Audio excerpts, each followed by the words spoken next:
Yep. We're just leaving camp.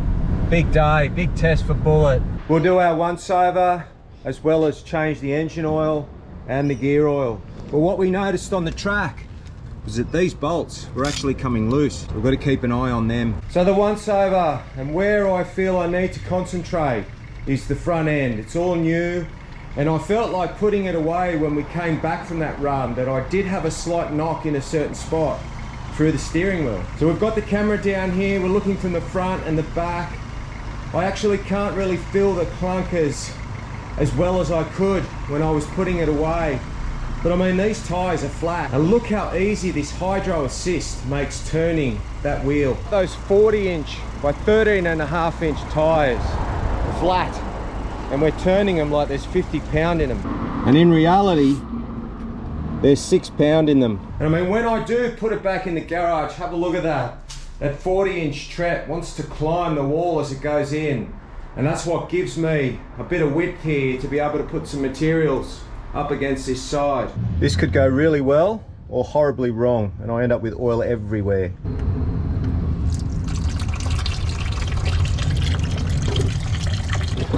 Look, no hands. Look at that, no mess at all. So here's our little maintenance schedule for after a run like that. So we check the steering box bolts, they're all good.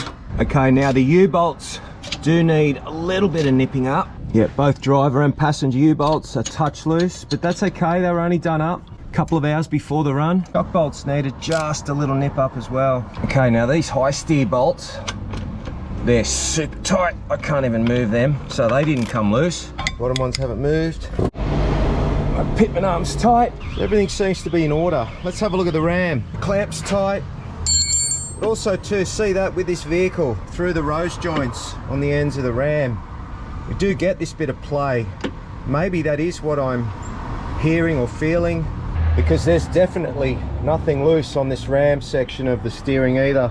Get a bit of grease into these turret ends. In the end, it may just be a bit of play in the shaft. The unis are good, but there is definitely a bit of play, and it does hit the firewall there. So our maintenance run starts the rear diff, front diff, the gearbox, with 2 transfer cases. Well, we have 2 drain plugs. So the adapter case actually has the drain plug for that front case. We've got the back transfer case draining now also. It's coming out the furthest hole back on that dual case cross member. It's time to check all the magnets now on the drain plugs. And for the record, we do not want to see metal on them. So going back through and checking all the magnets, this is the front diff.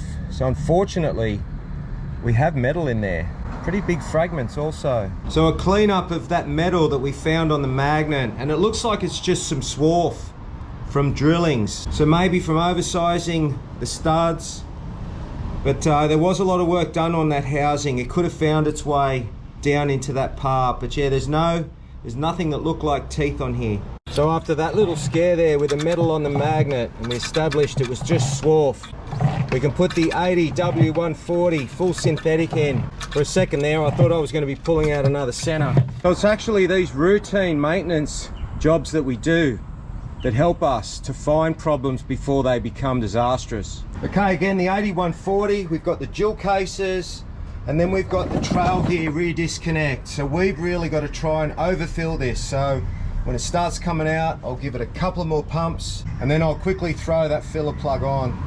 All right, here it comes. I'm gonna give it a couple more pumps, then I'm gonna be quick, pull it out, get that filler plug on. So the only problem with maybe overfilling it is when you have a big rollover and you're in the car on its side or upside down, it will come out of Brian's custom twin sticks.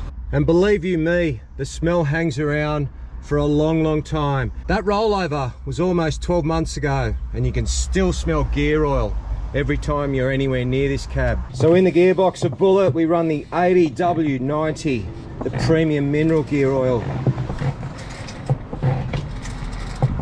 And I basically like to top it up until it starts running out, and then I let it sit level with the underside of that hole, and that's when I know my levels are right. We finish off the 8140 to the 80 series rear diff. We can put this away now. Come the 23rd of March, when we need to bring it out, it's pretty much fuel it up and we're done. We finally get this new purple plasma, the Roadrunner Off-Road Centre.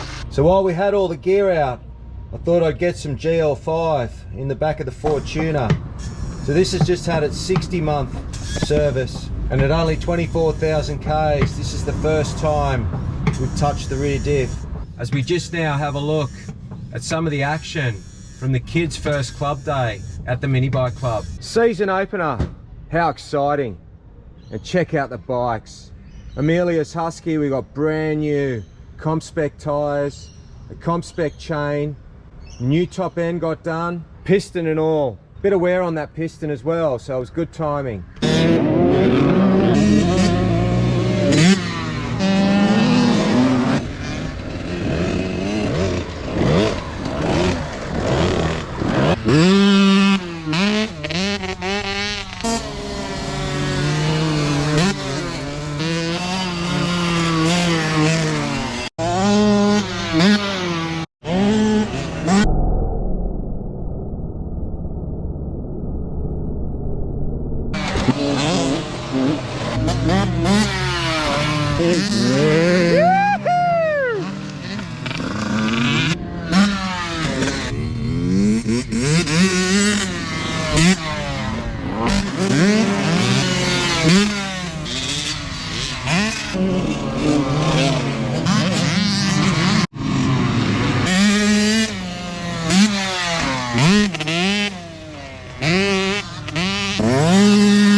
So during the bike season, Sunday afternoons are pretty much Groundhog Day. They come off the trailer, they get a good wash, the filters get changed, the chains get adjusted, and they get a good lube with the Penrite chain lube. Well, what I'm going to do with Nicholas's bike on this occasion, where we lowered it that 20 mil to get him first on it when he was a little bit too short for it, I'm going to take 5 or 6 mil out of that, so I'm going to lift it for him. Now I plan on doing this over the next 5-6 weeks. Just take 5 mil off him every couple of weeks. I feel the suspension is going to work better for him at its proper height. And then every run, the oil gets changed. So the Yamaha uses the 10W40 and the Husky uses the 10W30. Again, Penrite, thank you. Liquid gold goes in both of these before any next run. And the beauty for me, so both bikes take 500 mil to fill up their cases. Penrite make theirs in 1 litre bottles, but it's marked on the side. It's so easy, even the kids could do it. But we do this after every meet. Hope you enjoyed this little bikes and Forbies maintenance using Penrite liquid golds. And as always, thanks for watching.